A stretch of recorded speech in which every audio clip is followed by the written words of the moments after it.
Today I'm really excited to show you the new Stencils 360 Plus from Sunbird Spark. This is a big glow up of the original Stencils 360, which came out in 2020. At that time, the company was called Penguin Palace Stamps, but they also got a glow up. Same people, but new name and new look. Today I'm showing off the new features, as well as quickly reviewing the basics of the tool. But be sure to stick around because I've got a couple of exciting out-of-the-box ideas to share as well. Let's start with a quick unboxing. This package is big. It's about 16 inches by 16 inches by about an inch high. And when you open it up, you'll see a stencil and a new design. It's a bit like my favorite 360 stencil set, the Sacred Lotus, but this one's made with dots, and there's different ideas and instructions included with it. Next is the tool instruction guide that's filled with all the information you need to get started using the Stencils 360 Plus right away. Next is the tool base, and let me just show you the original. The new tool has turning positions if you want to do a 5-turn design, and the corners are rounded, and the new Sunbird Spark branding, of course. Next come the stencil guides and one paper guide. The stencil guides have a thin plastic film on both the front and the back that should be removed. They're just there to protect the guides from scratches in manufacturing and shipping. And finally, the thing I'm most excited about, the GripNGlide mat. I always taped my original tool to an extra self-healing mat that I had, but this one is designed in such a clever way. So first, that green backer is grippy but not sticky. It's easy to pick the mat up from your work surface, but if you press down on it, it's not going to slide at all. Next, once you remove the clear plastic from the top, you'll see that the mat is sticky around the outside edge to hold the tool in place and also in the center to hold your cardstock. But in between, it's not sticky at all, so your stencils can turn easily. The base has the plastic film on it as well, and I took that off and then I put the base onto the mat. You can use the curved corner guides to ensure it's centered properly. And if you buy the mat separately, you can use the square corners to place your original 360 base in the correct place.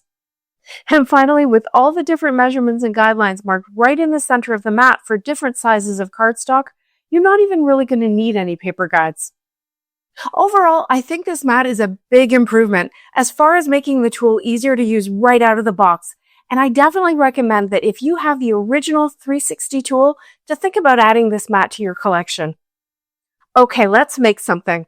My cardstock is already down on the mat, and I put the 8-inch guide ring into the base with the arrow pointing up to 12 o'clock, and then I put the stencil that comes in the box in the open center of the tool, with the star shape right up under the arrow. I used some mint tape to attach the stencil to the guide ring so I can turn the stencil precisely using the markings on the base. After my first color, I turned the guide ring so that the arrow was pointing to the next square. I'm trying out 6 of Sunbird Spark's inks for the first time today. They're on a felt pad, which is different for me, but they're lovely rich colors and they're blending really well. The ink pads are square and they come with side labels on them, so it's easy to see which color is which when they're stacked together. I'm doing a 12-point design with my 6 colors, and as I did with the previous tool, I have a piece of tape here that translates the number of turns, so I don't have to do the math with the degrees each time I use it. I continued on with my dark rainbowish colors, and because there are 2 shapes on the stencil, I only have to do 6 turns to fill in my 12-point design. Remember that, because we're going to come back to that idea in a few minutes. After all 6 turns and all 6 colors, here's my design. This is on an 8x8 inch piece of cardstock, and that'll give me 4 4x4 inch squares to make cards. I didn't make up all 4 cards, but here's a sample of what one would look like. You can put the corner of the design in whichever corner you like, and I've got it in the top left here, with a die-cut hug sentiment in the lower right. I've been storing my tool on the base and keeping a piece of acetate over the sticky bit in the center of the mat to protect it from dust. So I removed that and then I put down a full letter-sized piece of cardstock onto my mat. Then I put the base over top. As part of the release, this stencil design also comes in 2 other sizes. One is a larger 10-inch stencil, and on the back of the packaging is this idea, which is how to make 4 A2 size cards with one panel. So I'm going to show you how to do that. This stencil fits right in the hole of the base, so we don't need a guide ring. You can just turn the stencil itself, and you use that little cutout star at the top as your positioning arrow. I used the same 6 colors, but in a slightly different order this time, to split up the warm and cool tones. But honestly, by the time I was finished, I don't think it looks that different. You can let me know if you agree or not. So this is the same idea of what I showed you earlier with the 8-inch stencil design, where I cut the panel to make 4 cards. You could also keep this all together as one piece for scrapbooking or as art for your wall even. And you could absolutely use the 8-inch stencil design on a full sheet of cardstock so you could make A2 cards instead of the square cards I like to make. The smaller design in the center will just give you more white space on the front of each card for your sentiments. Again, I only made up one of these cards with another die cut sentiment, and again, you could turn the panel so that the white space ended up in different positions on your 4 cards. But I still have lots to show you, so let's keep moving. This time I'm using a 6x6-inch piece of cardstock, and I used the guidelines to get it centered properly. This stencil design also comes in a 6-inch size. These 3 different sizes give you different options and looks by varying the scale of the design. I've got 5 designs to show you with this smallest stencil, but you can do them all with the larger stencils as well. They'll just give you bigger designs that you can maybe cut down differently. So number 1 is the same as before. A square panel of cardstock with the full rainbow of colors and 6 turns to make that 12-pointed design. Instead of making 4 cards with this one, I made 1 by cutting a circle from the center of the design. I used the other 2 layers of the Hug Sentiment die cut from the previous card to create this kind of reverse sentiment. So this stencil size really works well if you want to get a lot of the design onto an A2 size card. Next, let's see how to make this star design that's shown on the packaging. Obviously, we need 5 turns, and the way to get that is to use that new pentagon shape that's on the base to show you where to turn. But we also have to use just one of the shapes on the stencil. Because they're close together, it doesn't hurt to mask the other shape so you don't get ink where you don't want it. And other than that, it's the exact same process.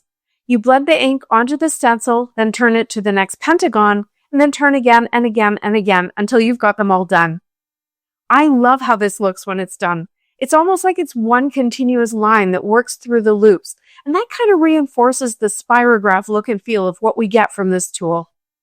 I finished this card by simply stamping a sentiment on top so you can still see the whole design with the dots still visible in the center. The other design in the packaging is this 4-petal design, and the only trick with this one is that you don't start with the arrow at 12 o'clock, but add the triangle to the left to get that diagonal look. I inked this one up with navy blue in the center and the teal on the outside edges, but you could go back to the packaging and mask so that the colors are different on each side of each shape. Again, you get that continuous line, loopy look with this, and I really like the simplicity of this one. I used the same sentiment, but this time on a white sentiment strip with a mat around it. I think this is a great example of how by not turning the stencil many times, you can get a really cool and minimal look. Next, I created a 6-point flower design, and I did that with 3 turns and 2 colors on each turn. I had to put my colors in order and then count and then double count to make sure I got that second color in the right place. You could mask here to get really clean results, but I just used smaller brushes and I was able to be extra careful around that center area. So next, I got out the 4-inch stencil from the Sacred Lotus set that came out way back in 2020 with the original release of this tool. It's still one of my favorites. I put that stencil in the 4-inch guide ring, lining up the petals inside my dotted outlines, and then I just put a very light layer of ink through each petal in the same color. It doesn't fill in the whole white space exactly, but it's fun to try these things out to get a different look.